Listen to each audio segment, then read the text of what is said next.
तो मैं आज आपके सामने बता रहा हूँ कि अपन लोग एप्टीट्यूड की प्रिपरेशन कैसे करें। ठीक है, तो मेरा नाम है कविंद्र कृष्णा और मैंने AIR 92 है मेरा इस बार और गेट एग्ज़ाम में इलेक्ट्रॉनिक्स एंड कम्युनिकेशन ब्रांच से। ठीक है, तो मैं बेसिकली आज जो टॉपिक आप लोगों से डिस्कस करने वाला हूँ वो है कि एप्टीट्यूड को कैसे प्रिपेयर करें। ठीक है, तो एप्टीट्यूड को कैसे प्रिपेयर करना है मैं उसके बारे में आपसे बात करने वाला हूँ आज। तो सबसे पहले आपको ये पता होना चाहिए कि एप्टीट्यूड जो है वो उसका सिलेबस क्या है, आपको ये पता होना चाहिए। ठीक है, तो एप्टीट्यूड का जो सिलेबस है पहले आपको वो पता होना चाहिए। उसके बाद में एप्टीट्यूड कैसे प्रिपेयर करेंगे ये आपको पता होना चाहिए, और फिर उसके बाद में एप्टीट्यूड का कितना रोल है गेट एग्ज़ाम में। ठीक है, तो एक एक करके मैं इन टॉपिक पर बात करूँगा। तो सबसे पहले मैं आपको बताता हूँ एप्टीट्यूड का सिलेबस, क्योंकि और मैंने ये देखा है बहुत से लोगों को नहीं मालूम होता है एप्टीट्यूड का सिलेबस, हमको क्या प्रिपेयर करना है एप्टीट्यूड में और क्या नहीं। तो हमको ये देखना है, तो एप्टीट्यूड में हमको ये देखना है। ठीक है, तो पहला जो सबसे पहला है एप्टीट्यूड, वो जो गेट एग्जाम में एप्टीट्यूड आता है वो दो पार्ट में डिवाइड रहता है। ठीक है, दो पार्ट में, तो वो दो पार्ट में जब डिवाइड रहता है तो दो पार्ट में डिवाइड कैसे करते हैं उसको, एक रहता है हमारा वर्बल एबिलिटी, एक रहता है नॉन वर्बल एबिलिटी। ठीक है, तो नॉन वर्बल एबिलिटी को ही हम न्यूमेरिकल एबिलिटी भी बोलते हैं। ठीक है, तो ये अपने दिमाग में आप रख लें कि नॉन वर्बल एबिलिटी को अपन लोग न्यूमेरिकल एबिलिटी भी बोलते हैं। ठीक है, तो वर्बल एबिलिटी और नॉन वर्बल एबिलिटी इन दो पार्ट में हमारा एप्टीट्यूड पोर्शन डिवाइड है। Got it? तो आप नोट करते रहें। और तो मैं पहले जो ले लेता हूँ, पहले मैं ले लेता हूँ non verbal ability, that is the, ठीक है, न्यूमेरिकल एबिलिटी। तो न्यूमेरिकल एबिलिटी जो पोर्शन है वो अगेन दो पार्ट में डिवाइडेड है, that is the quantitative aptitude and data interpretation. ठीक है, quantitative aptitude and data interpretation. तो क्वांटिटेटिव एप्टीट्यूड में अगर आप बात करें तो क्वांटिटेटिव एप्टीट्यूड में जो टॉपिक रहते हैं या क्वांटिटेटिव एप्टीट्यूड जो पोर्शन रहता है वो जनरली न्यूमेरिकल पोर्शन रहता है। ठीक है, उसमें सारा न्यूमेरिकल डेटा रहता है और न्यूमेरिकल डेटा को अपन लोग जो है एनालाइज करके या न्यूमेरिकल डेटा का जो उन्होंने दे रखा होता है उसको हम देखकर फार्मूला यूज़ करके, ठीक है, या फिर कुछ बेसिक कंसेप्ट यूज़ कर कर उसका आंसर हम निकालते हैं। ठीक है, तो this is the quantitative aptitude. जैसे आपने देखा होगा टाइम एंड वर्क का क्वेश्चन रहता है, या प्रूवेबिलिटी का क्वेश्चन रहता है, या परमोटेशन एंड कॉम्बिनेशन का क्वेश्चन रहता है, that is called quantitative aptitude. ठीक है, तो क्वांटिटेटिव एप्टीट्यूड में भी बहुत सारे टॉपिक रहते हैं, तो कुछ टॉपिक मैं बता देता हूँ। ठीक है, बाकी हो सकता है ऊपर नीचे एक आध टॉपिक रह गया हो।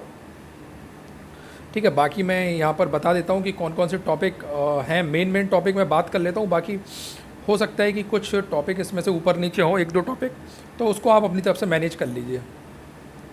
ठीक है, तो ये सारे टॉपिक जो मैं जो हैं ये टॉपिक लगभग ये क्वांटिटेटिव एप्टीट्यूड के रहते हैं। ठीक है, तो आपको ये सारे टॉपिक कवर करने पड़ेंगे क्वांटिटेटिव एप्टीट्यूड के, क्योंकि अगर आप ये कवर नहीं करेंगे तो फिर क्वांटिटेटिव एप्टीट्यूड में कहीं ना कहीं पोर्शन आपका वीक रह जाएगा। ठीक है, और दूसरा इसका पोर्शन है डेटा इंटरप्रिटेशन का। तो डेटा इंटरप्रिटेशन का जो पोर्शन है उसमें जैसे पाई चार्ट गिवन होता है, बार चार्ट होता है, एक ग्राफ होता है लाइन के थ्रू। तो वो लोग क्या करते हैं, इसमें एक क्वेश्चन फ्रेम कर देते हैं with the help of pie chart या with the help of one graph. ठीक है, कुछ हमको डेटा देते हैं और फिर उसमें से बोलते हैं कि ये कुछ 4-6 क्वेश्चन है, उनको इंटरप्रेट करके आप आंसर निकालिए। ठीक है, तो नॉन वर्बल जो एबिलिटी होती है उसके दो पार्ट मैंने आपको बता दी, quantitative aptitude and data interpretation. तो ये दोनों पार्ट आपको तैयार करने हैं। ठीक है, दोनों पार्ट। अब बात आती है कि ये कहाँ से तैयार करें और कैसे तैयार करें। ठीक है, तो मैं आपको बताऊँ, वैसे तो बहुत सारे कोचिंग इंस्टीट्यूट हैं जिनकी अपनी अपनी बुक आती है। ठीक है, आप वो बुक ले सकते हैं, बट उससे भी अच्छा मैं आपको एक सोर्स बताता हूँ जो मेरे पास अवेलेबल है, जिसका मैं यूज़ करता था। ठीक है, ये बुक है, आप इसको देख लीजिए ज़रा इस बुक को। ठीक है, ये बुक मैं यूज़ करता था। ठीक है, इस बुक को मैं यूज़ करता हूँ और इस बुक का नाम है a magical book on quicker maths. ठीक है, तो ये जो बुक है ये मैं मार्केट से परचेज़ करके लाया था। ठीक है, तो एग्जैक्ट मुझको नहीं मालूम, 250 या 300 रुपये की ये बुक आई होगी। ठीक है, और मुझको नहीं मालूम, बट जो है लगभग इतने की आई होगी। ठीक है, काफ़ी 2 साल पहले, 2.5 साल पहले इसको मैंने परचेज़ करा था। ठीक है, तो ये बुक जो है, इस बुक में जितने भी टॉपिक हैं वो हमारे गेट के सिलेबस से मैच करते हैं। कुछ 2-4 टॉपिक ऐसे हैं जो ऊपर हैं, ठीक है, या ऊपर नीचे जिनको हमें नहीं करना है। ठीक है, तो उनको हम नहीं करेंगे। ठीक है, बाकी इसमें जितने भी टॉपिक हमको दे रखे हैं और वो ज़्यादातर मतलब गेट एग्ज़ाम से रिलेटेड है। ठीक है, और गेट एग्ज़ाम में जो सिलेबस हम यूज़ करते हैं वही सारा इसमें मिल जाएगा। तो आपको वो टॉपिक टिक लगा लेने हैं, जो भी गेट के एग्जाम में पूछे जाते हैं वो टिक लगा लेने हैं, और टिक लगाने के बाद आपको वो इसको सॉल्व करना है। तो कम से कम इसको 2 बार सॉल्व करना है। इसमें डेटा इंटरप्रिटेशन भी मिल जाएगा और क्वांट भी। तो क्वांट जो नॉन वर्बल एबिलिटी का पोर्शन है वो आप इससे प्रिपेयर कर सकते हैं, अच्छी बुक है, ठीक है। और इसके साथ साथ आप प्रीवियस ईयर के कुछ क्वेश्चन लगा सकते हैं, ठीक है। जो भी 10 साल में क्वेश्चन आए आप उनको लगाइए और ये बुक यूज़ करिए, आपका क्वांट पोर्शन तैयार हो जाएगा। बट मैं गारंटी नहीं लेता कि ये करने के बाद आपका पूरा क्वांट सही हो जाएगा, ऐसा कोई गारंटी या मैं ऐसा कोई दावा नहीं कर रहा हूँ, ठीक है। बट हाँ, ये ज़रूर कर रहा हूँ कि इसको करने के बाद आपका क्वांट में अपने आप ही इंटरेस्ट आएगा, और इंटरेस्ट आने के साथ साथ आपका क्वांट में कॉन्फिडेंस भी बढ़ेगा, ठीक है। चाहे वो डेटा इंटरप्रिटेशन का क्वेश्चन हो या क्वांट का, बट आपको ये बुक उस लेवल पर पहुँचा देगी कि आपको वहाँ से चीज़ें सॉल्व होना चालू हो जाएंगी, ठीक है। आपको बेसिक चीज़ें आपको सब पता चल जाएंगी, और इसमें जो क्वेश्चन है उनका भी लेवल काफ़ी अच्छा है, ठीक है। तो इतना तो आपको समझ में आ ही रहा होगा, ठीक। तो क्वांट का जो पोर्शन है, यानी कि नॉन वर्बल एबिलिटी का जो पोर्शन है, या फिर आप कह सकते हैं न्यूमेरिकल एबिलिटी का जो पोर्शन है, वो अपन लोग इससे तैयार करेंगे। और आप किसी कोचिंग की अगर बुक यूज़ करते हैं तो आप वहाँ से भी तैयार कर सकते हैं। बट इस बुक की खास बात यह है कि इसमें कॉन्सेप्ट बहुत अच्छे से बताए गए हैं। तो ध्यान रखना एक पॉइंट जो यहाँ पर मैं मेंशन कर रहा हूँ, अपने दिमाग में बैठा लेना उस पॉइंट को, ठीक है। वो पॉइंट जो मैं मेंशन कर रहा हूँ, तैयारी सब लोग करते हैं, ठीक है, बट रैंक सबका नहीं आता, ठीक। और सभी लोग अच्छे टीचर से ही पढ़ते हैं। बट यहाँ मैं एक पॉइंट जो आपको मैं बताना चाह रहा हूँ, इससे अगर आप क्वांट का पोर्शन करेंगे, यानी नॉन वर्बल एबिलिटी का, जब भी आप क्विकर मैथ्स से सॉल्व करेंगे तो आपको क्वेश्चन जो है या कॉन्सेप्ट जो है वो रटना नहीं है, आपको कॉन्सेप्ट समझना है, ठीक है। तो डे बाई डे आपको ये इंक्रीज़ करना है, ठीक है। तो हो सकता है जब आप पहले दिन करने बैठें तो शायद उतना ना कर पाएँ, बट आपको हिम्मत नहीं छोड़नी है, आपको इसको करते रहना है, लगातार चलते रहना है। जब तक आपकी प्रिपरेशन चले तब तक आपको करते रहना है, ठीक है। तो यहाँ से हम लोगों को मिल जाएगा क्वांट का पूरा पोर्शन और डेटा इंटरप्रिटेशन मिल जाएगा, यानी कि नॉन वर्बल एबिलिटी हम लोग यहाँ से पूरी कर लेंगे, ठीक है। तो हमारी रिक्वायरमेंट पूरी हो जाएगी। उसके बाद बात करते हैं वर्बल एबिलिटी की, ठीक है। तो वर्बल एबिलिटी क्या होता है, पहले आप ये समझ लीजिए, और इसको भी तैयार करना ज़रूरी है, क्योंकि ये काफ़ी आसान रहता है वर्बल एबिलिटी। बस इसमें थोड़ी सी मेहनत की ज़रूरत है, थोड़ी सी चीज़ों को समझने की ज़रूरत है, बट ये आसान रहता है, ठीक है। तो लगभग मैं समझता हूँ 5 नंबर या 6 नंबर का यहाँ से अगर पूछा जाए तो 3-4 नंबर आपके कहीं नहीं गए, छोड़ने से अच्छा है 3-4 नंबर आ जाएंगे। तैयारी तो आप कर ही रहे हैं, थोड़ा और दम लगा दीजिए भाई। अगर आप 9 घंटे पढ़ रहे हैं, 1 घंटे और पढ़ लीजिए, 10 घंटे, भाई आखिरकार रैंक आपको बनानी है ना। तो ये आपके ऊपर सोचने के ऊपर है, ठीक है। आप इसको छोड़े नहीं, पहली बात। तो मैं बात करता हूँ नॉन वर्बल एबिलिटी की। तो नॉन वर्बल एबिलिटी में मैं आपको 3 मेजर पोर्शन की बात करता हूँ। 3 मेजर पोर्शन आपको मैं बता देता हूँ। अगर इतना आप कवर कर रहे हैं तो आपके मार्क्स अच्छे बन सकते हैं, ठीक है। तो सबसे पहले आपको इंग्लिश ग्रामर पे कमांड करनी है, उसके बाद आता है क्रिटिकल रीजनिंग और फिर वर्बल रिडक्शन। ये 3 टॉपिक मैं बता रहा हूँ, बाकी और भी होते हैं, और भी गेट के सिलेबस में और भी टॉपिक दे रखे हैं, और भी पॉइंट दे रखे हैं। बट आपको ये 3 अगर मेजर पॉइंट आप पकड़ लेते हैं या इनको कवर कर लेते हैं तो आपका काफ़ी हद तक सिलेबस जो है, क्योंकि यहाँ से ही ज़्यादातर क्वेश्चन फ्रेम होते हैं। तो आपको कौन कौन सा करना है, वर्बल एबिलिटी में आपको कौन कौन सा करना है। सबसे पहले English grammar, second is the critical reasoning and third is the verbal reduction. तो मैं आता हूँ इंग्लिश ग्रामर। तो इंग्लिश ग्रामर में मैंने जो टॉपिक कवर करे थे मैं आपको बता देता हूँ। मैंने 3 टॉपिक इसमें कवर करे थे। एक मैंने प्रेपोजिशन पढ़ा था, एक मैंने सेंटेंस करेक्शन इसके लिए कवर करा था, और एक कवर करा था मैंने vocabulary, that is the antonym and synonyms, ठीक है।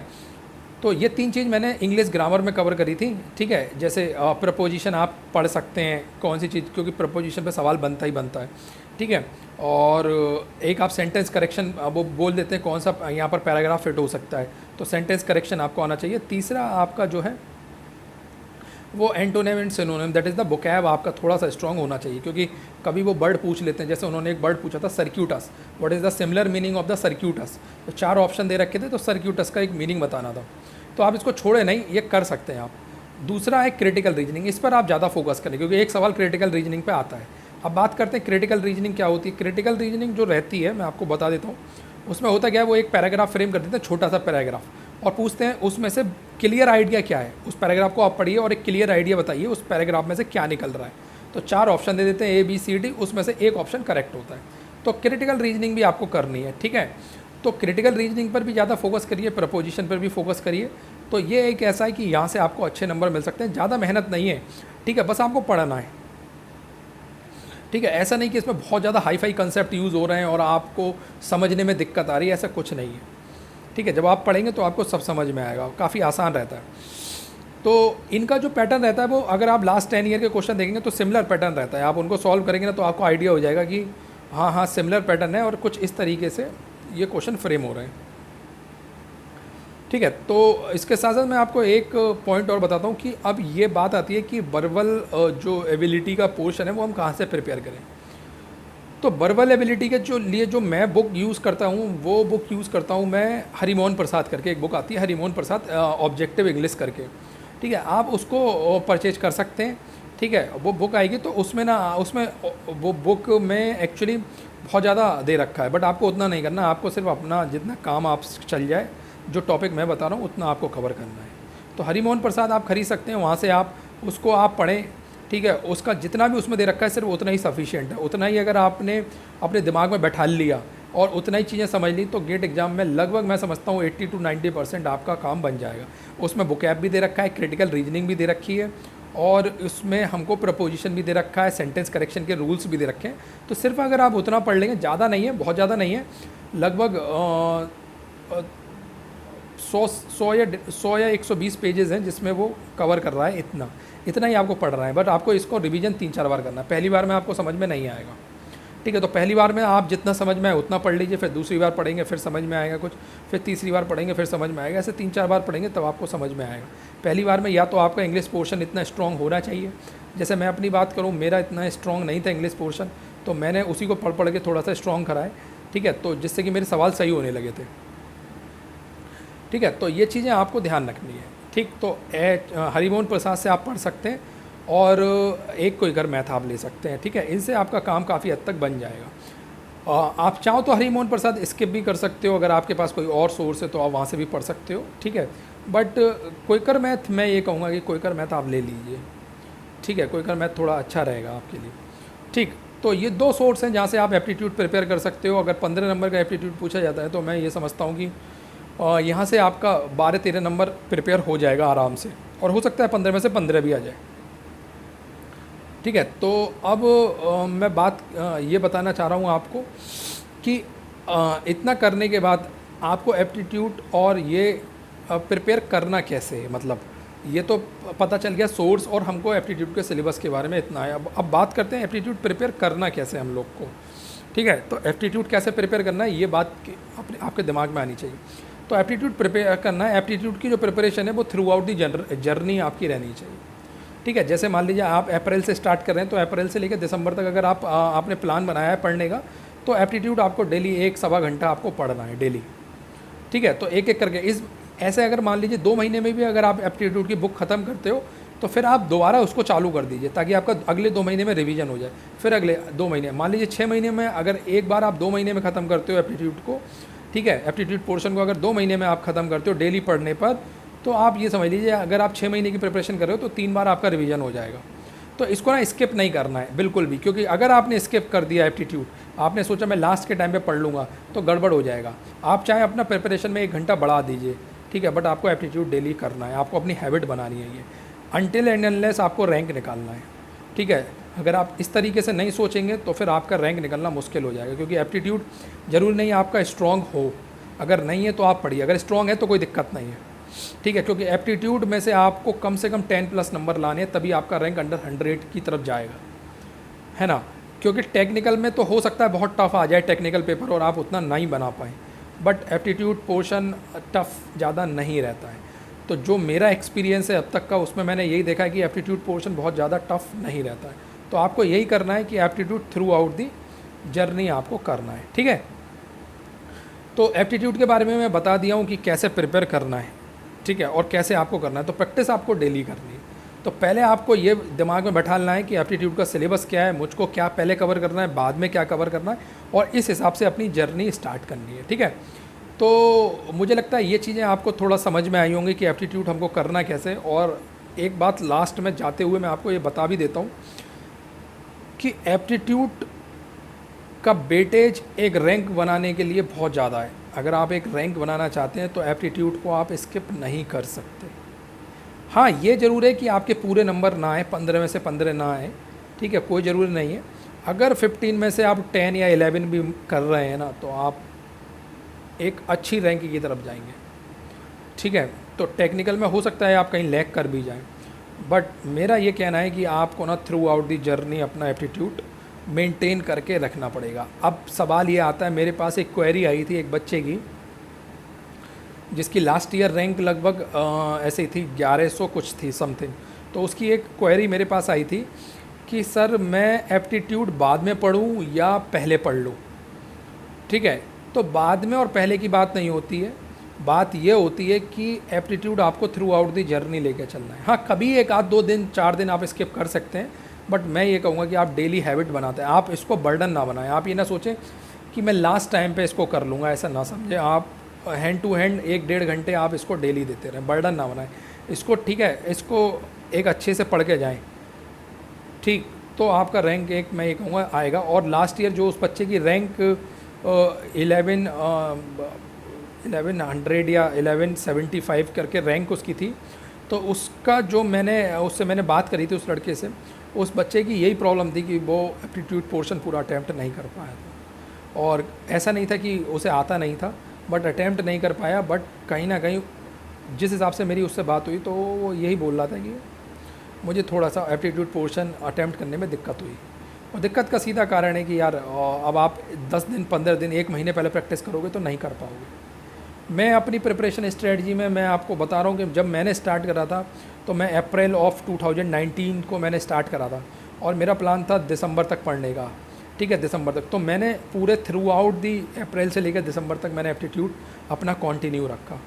तो मेरा यही सजेशन आपको है कि आप ना छोड़ें नहीं, अगर आप छोड़ेंगे तो रैंक आना थोड़ा मुश्किल हो जाएगा। ठीक है, बाकी मैं नेक्स्ट वीडियो में आपको दोबारा बताऊंगा, आगे और भी चीज़ें अपडेट करता रहूँगा। ठीक है, और अगर कोई क्वेरी है आपकी तो आप मुझको फेसबुक पे फॉलो कर सकते हैं। ठीक है, मेरा चैनल सब्सक्राइब कर लीजिए, जो भी अपडेट होगा वो आपको मिलता रहेगा। और बीच बीच में मैं कुछ ऐसे ही अच्छी बातें या फिर कुछ ज्ञान वाली बातें आपको बताता रहूँगा और अपने एक्सपीरियंस और मेरे व्यूज़ जो हैं वो शेयर करता रहूँगा। ठीक है, तब तक के लिए बाय बाय। ओके, तो आप अगर कोई भी आपको क्वेश्चन है तो कमेंट में पूछ सकते हैं, नहीं तो आप मुझे फेसबुक पर डायरेक्ट मैसेज भी कर सकते हैं। ठीक है, मैं आपके क्वेश्चन का जवाब भी दे दूँगा। ठीक है, so bye bye from my side, और अभी आप पढ़ते रहें और आगे बढ़ते रहें। ठीक है, बाय बाय।